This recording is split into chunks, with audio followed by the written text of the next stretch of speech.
video, I'm going to be talking about the lineage of the Hyundai Getz and where it is now. So, quite strangely, it shares a link with another car, although when you get to realise that car, you'll understand why. So the Getz actually started off not through the XL lineage, but through the Atolls of 1997. Now, launched in late 97 in Korea and 1998 in Europe, the similar body style like this, one big box, and sold predominantly on price. Now, we never got this in Australia because I believe Hyundai thought the XL was the base car and there wasn't any room for the Atolls. Now, the Atolls wasn't known to be one of the best cars in the world, but it did sell quite well in many places, particularly in southern Europe. When you go to Greece, you see plenty of them still on the road. 1.1 litre Atolls, cheap to buy, cheap to run, low on everything in terms of expense. There's not one thing on that car that's expensive, hence why Greeks bought them. So you'll see them also throughout southern Europe, throughout eastern Europe. They're quite popular little cars. But in 2002, the Atolls was killed off and replaced by the Getz, which was built until 2010 and covered the 2003 to 2011 model years. Now, the Getz initially came with 1.3 and 1.5 litre engines until 2005, where for the 2006 model year, it got the 1.4 and 1.6 engines. Again, all of them very small engines, all of them very fuel efficient. The Getz was available as a 3-door for the first time. The Atolls was only a 5-door car, and it was a 3- and 5-door body style. No saloon was offered in this car, unlike some of its contemporaries.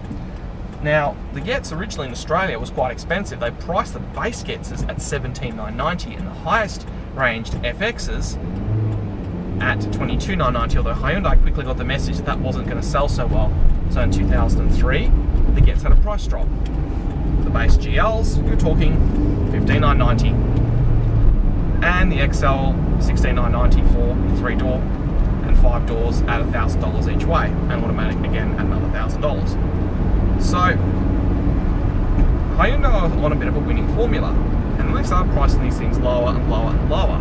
Because they became more popular, they could build a bigger quantity of these cars and they could sell them for less. So the prices fell to $14,990 in 2004, then to the headline-grabbing $13,990 in 2005.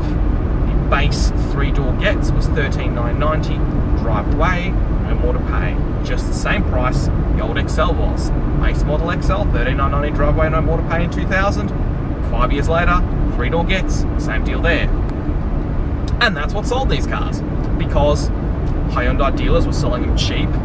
People want cheap runarounds, and the Getz, to fleet, rental, and private buyers, all seem to cover every box you want from a cheap car.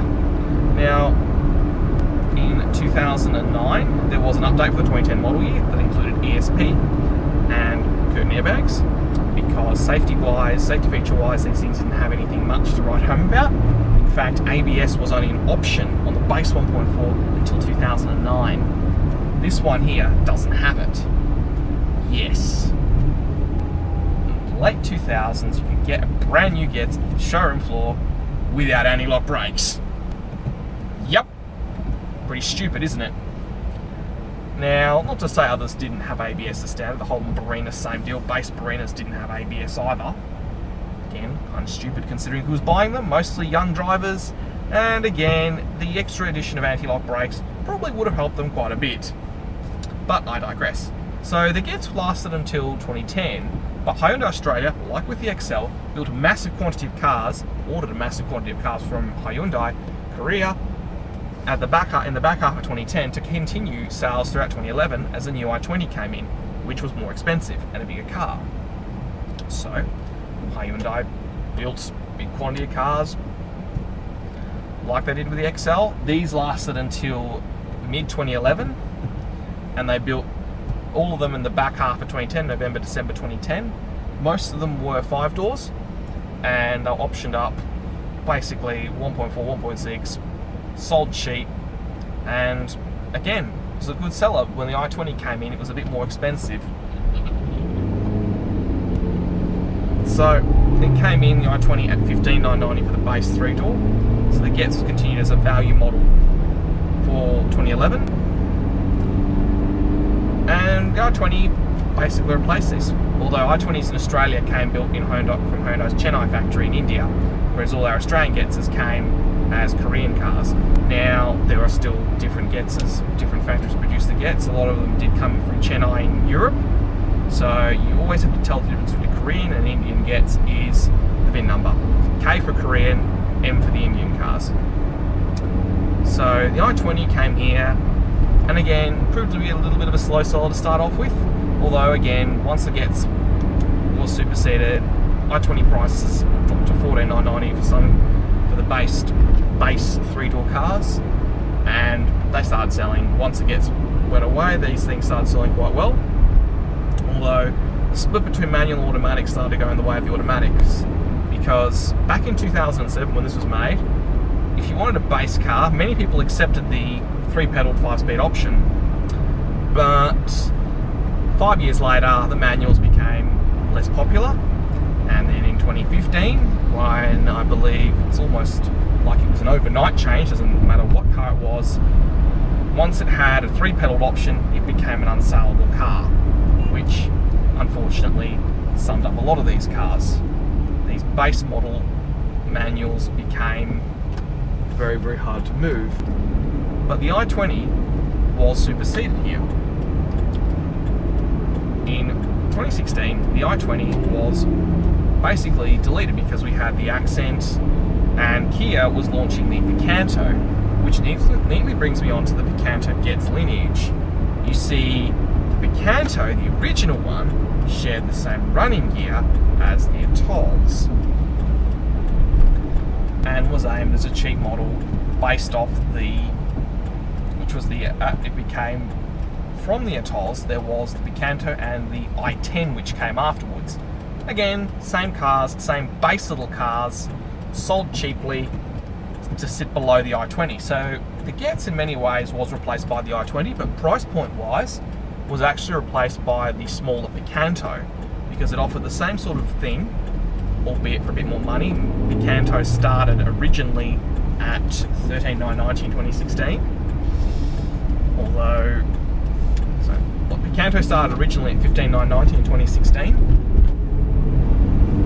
Although I do remember a dealer in Brisbane at the back half of 17 running out a whole bunch of them at $10,990. If I had a crystal ball, I would have bought 10 of them because they would have been worth 15 grand 3 years later. But I digress again. So the Getz effectively was replaced by the Picanto in a modern day sense, because the Accent was a bigger car, sold for a bit more money. Base Accent was $15,990. Base Picantos were $14,990, $13,990, depending on the year you were buying them. So again, 2017-18, you could get a base Picanto for something like $12,990, depending on who you found it from as a manual. Although those days are long gone now, given the fact that base cars have picked up a lot of interest post-COVID times. Picanto's now starting at $18,990, and manuals being quite scarce because, well, people weren't really keen on the 3-pedal option. Buyers' tastes have changed. Gone is the wonderful cog stirrer, and in comes the slush box, more so than ever now in Australia. You want a base little car with a manual box? Yeah, you're not going to find it. And that's because they weren't very popular. Once, as I said, after 2015, manuals became unpopular. They really, for some reason, I don't know why it was that time, but they became very unpopular. So, in terms of the lineage of the Getz in this country, well, you do see it, but you don't see it. It's actually at the Kia dealership, not the Hyundai dealership. Hyundai aren't really interested in selling these base model cars anymore here. It doesn't make financial sense, which is why the new i20 only comes in the i20N. I understand that. Although, you do see that as well at Hyundai. It's not quite as the package you think it is. It's actually the Venue. The Venue is based on the i20, but it's an SUV, small SUV, and that's how market tastes have gone. Although the price of starting the price of entry into a venue is $23,990, quite a bit of money. And again, price of entry into the venue is a bit more expensive, obviously. So buyer tastes have changed.